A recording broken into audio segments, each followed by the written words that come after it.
Now, a Thunder Report from 1077 The Franchise. Greetings, Thunder fans. It was an old-fashioned shootout at the OKC Corral here tonight, but the Dallas Mavericks come out ahead at the end, 135-131, negating another triple-double by Russell Westbrook, a double-double by Enes Kanter, and a season-high 32 points from Anthony Morrow, who led all Oklahoma City Thunder scorers. Let's go to the post-game podium now with head coach Scott Brooks. It was a tough loss. We didn't get enough stops. We scored plenty of points to get the win on our home floor, but it was we didn't get the stops when we were needed, and that was throughout the game. But we got to do a better job with that. Dean Blevins, News 9. I don't know that you have any answers, but can you give us any ideas of what went wrong or what options you have in that situation? Well, we had some foul troubles early, and we have to throw different guys in, and we have to do a better job defensively as a team. It's collectively. It's a team sport. It's a team defense that we have to improve on. Like I said, we scored enough points, 131 points. It was a great offensive game for both sides. A lot of threes, a lot of attacks in the basket, a lot of free throws. Not a lot of stops. We take pride in that. We've been struggling in that area, and we just have to continue to work and improve and find ways to how we can shore up some of our issues. Myron Patton Fox, 25. Can you talk about? It looks like you were trying to steal some minutes from Novak, Perry Jones. I mean, were you kind of searching for some things there? Yeah, I mean, we had some foul troubles, and we only have one true big off the bench in Mitch, and we had a couple of guys had 2 quick fouls, and trying to get some minutes out of them. I don't know if I like to use the word steal, but I try to find some good minutes. I believe in all the guys, and they have to step up when they get called on, and tonight we had to do that, and unfortunately we didn't play well enough as a group defensively. Steven went down late. Was that an ankle, a knee? Do you have any? I'm not sure.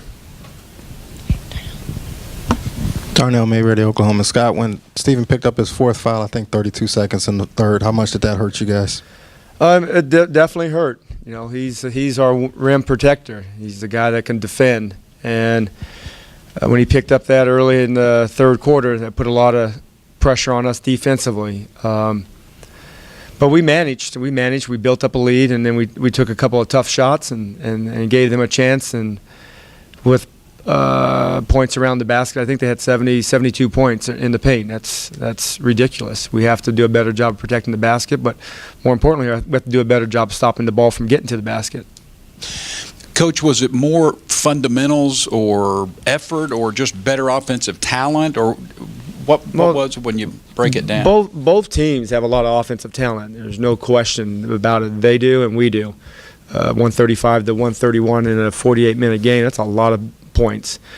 The effort, we have to get better. We have to make it sure it's on both ends. And then some of the things that we have to work on individually, we have to get better, and then we have to get better on some things defensively as a team. Coach Tim Farley, Ion, Oklahoma. You got behind by 10 late in the game. You were behind by 10 earlier in the game. Did you just run out of juice and kind of get deflated after you'd make those comebacks, and then they'd respond? Well, I mean, knowing us and our history, we're not going to give up. We're going to keep fighting. We're going to keep plugging away, and we're going to keep finding ways to get back into games. And I thought we did that tonight a couple of times. Early in the second half, we did it, and then at the end, we did it.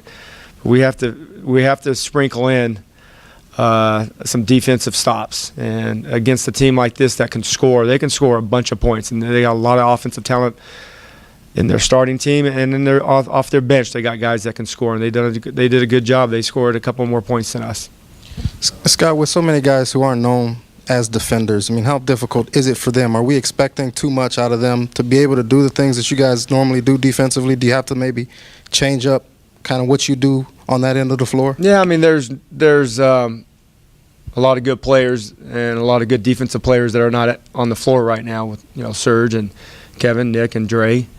But there's no excuse. We still have to do it. We have to have everybody committed to that end of the floor, and you have to do it every time down the court. And if you don't, you get scored on. And tonight was another opportunity for us to get better defensively, and we didn't. Can you get lulled in this when you can score as well as you can, that you don't put the same concentration on the defensive end when you're scoring like that?